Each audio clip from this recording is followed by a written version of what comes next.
अरे আপনি আপনি সবগুলো আপনি স্যার কন্টিনিউটির মধ্যে খালি এই ক্যাপাসিটরটা ক্যাপাসিটি ফ্যারাডে। ঠিক আছে ফ্যারাডে। আচ্ছা ক্যাপাসিটর এক ফ্যারাড না। হ্যাঁ আচ্ছা ঠিক আছে, তাহলে ম্যাগনেট্রনটা আর আমরা জানি দুইটা নব আছে, দুইটা knob। জাস্ট কন্টিনিউটি মোডে ধরে দুই পাশে দিব, যদি বিপ দেয় তাহলে ওকে, ঠিক। তাহলে এটা আমার ওকে। ওকে আচ্ছা তারপরে হ্যাঁ ম্যাগনেট্রন কি করে? হাই ফ্রিকোয়েন্সি তৈরি করে। কত কত ফ্রিকোয়েন্সি তৈরি করে? 2450 মেগাহার্টজ। শুধু হার্ট বললে ভুল হবে, মেগাহার্টজ। আচ্ছা তাহলে আমার দুই প্রান্ত আমি কন্টিনিউটি টেস্ট করব কিসের? এটা হাই ভোল্টেজ। High voltage. এই ভোল্টেজ এটা কত ভোল্টেজে চলে? এই ফিউজটা কত ভোল্টেজের জন্য? 5000 ভোল্ট। এখন 5000 আসলো না, বললো 5 কেবি, 7 কেবি, 10 কেবি, 15 কেবি, 5 কেবি, তাহলে 5 কেবি বা কিলো ভোল্ট। ঠিক আছে, এই যে দেখেন এখানে লেখা আছে আর বডিতে, এই যে 5 কেভি 5 কিলো ভোল্টের ফিউজ। কত অ্যাম্পিয়ার টানে? 0.65 অ্যাম্পিয়ার।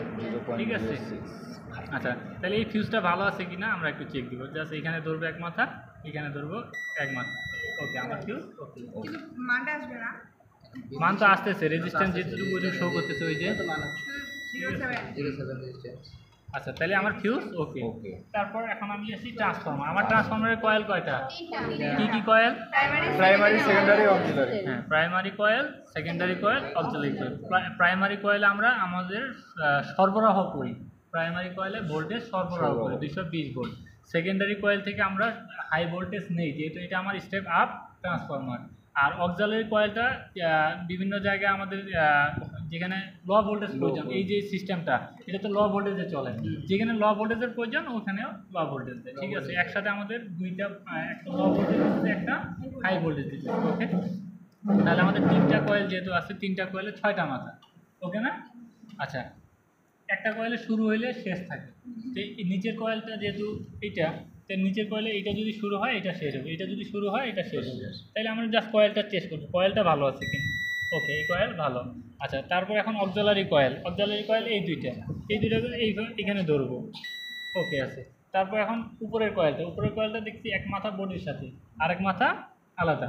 তাহলে বডির সাথে একটা পয়েন্ট ধরলাম, আরেকটা পয়েন্ট এখানে যদি ধরি আমার কিন্তু রেজিস্ট্যান্স শো করবে। ঠিক আছে, সেকেন্ডারি শুধু মান শো করবে। হ্যাঁ সেকেন্ডারি শুধু মান শো করবে। ঠিক আছে, বিপ দিবে না, যেহেতু এটা রেজিস্ট্যান্স অনেক বেশি তো এই জন্য বিপ দিবে না। এই হলো ট্রান্সফর্মার টেস্ট। ওকে,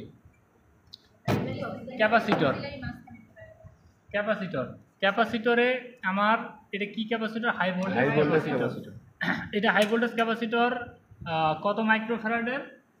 1 মাইক্রোফ্যারাড হইতে পারে, সর্বোচ্চ 1.5 মাইক্রোফ্যারাড হয়। ঠিক আছে, আপনার এটা কত? 0.92 মাইক্রোফ্যারাড, একের কম। ঠিক আছে, এবার মাইক্রোফ্যারাড বড় সংখ্যা, ন্যানোফ্যারাড ছোট সংখ্যা। তাহলে এখানে যদি আমি মাইক্রোফ্যারাড মোডে দিব, এখন এই যে মাইক্রোফ্যারাড সর্বোচ্চ আমার 2000। আমি জানি আমার এটা শুধু 1 মাইক্রোফ্যারাড, তাহলে এর থেকে এর ক্যাপাসিটি অনেক বেশি। তাহলে আমি দুই প্রান্ত ধরবো, একটু অপেক্ষা করতে হবে। এমন সময় দেখা যায় যে দেরি।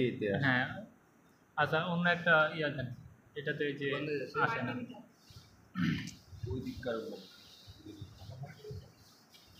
আচ্ছা 20 মিনিট। ডায়োডটা টেস্ট করা যাবে না। ঠিক আছে, ডায়োডটা মিটার দিয়ে টেস্ট করা যাবে না। খোলা লাগা হাফ। ভিডিও আছে, হাই ভোল্টেজ ডায়োড না। ভিডিও আছে, পরে বলে দিচ্ছি। মাইক্রোফ্যারাডে সেট করে নেন, সেট করার পরে এই যে এখানে ধরেন, এখানে শো করুন। এটা হচ্ছে এই মিটার দিয়ে হচ্ছে এইটাতে যাবে। হ্যাঁ ক্যাপাসিটেন্সের এটা হচ্ছে মাইক্রো অ্যাম্পিয়ার। একটা হচ্ছে মিলি অ্যাম্পিয়ার, এটা হচ্ছে বড়, এইটার থেকে এটা ছোট, এইটার থেকে এটা ছোট। ঠিক আছে, এটা হচ্ছে সব থেকে ছোট মাইক্রো অ্যাম্পিয়ার, তারপর হচ্ছে মিলি অ্যাম্পিয়ার, তারপর হচ্ছে অ্যাম্পিয়ার। আর এইটা হচ্ছে ক্যাপাসিটরের চিহ্ন। যদি এই মিটার ইউজ করেন তাহলে এই ক্যাপাসিটরের চিহ্ন রাখবেন। সেম এখানে কি শো করতেছে, এখানে ধরবো, এই ধরবো, অপেক্ষা করবো কত আছে? 0.91। আমাদের কত আছে? 0.92। তাহলে আমাদের দেখা যাচ্ছে যে ক্যাপাসিটেন্স যেহেতু মোটামুটি সেম, তাহলে আমাদের বুঝতে পারলাম যে আমার ক্যাপাসিটিটা ওকে আছে।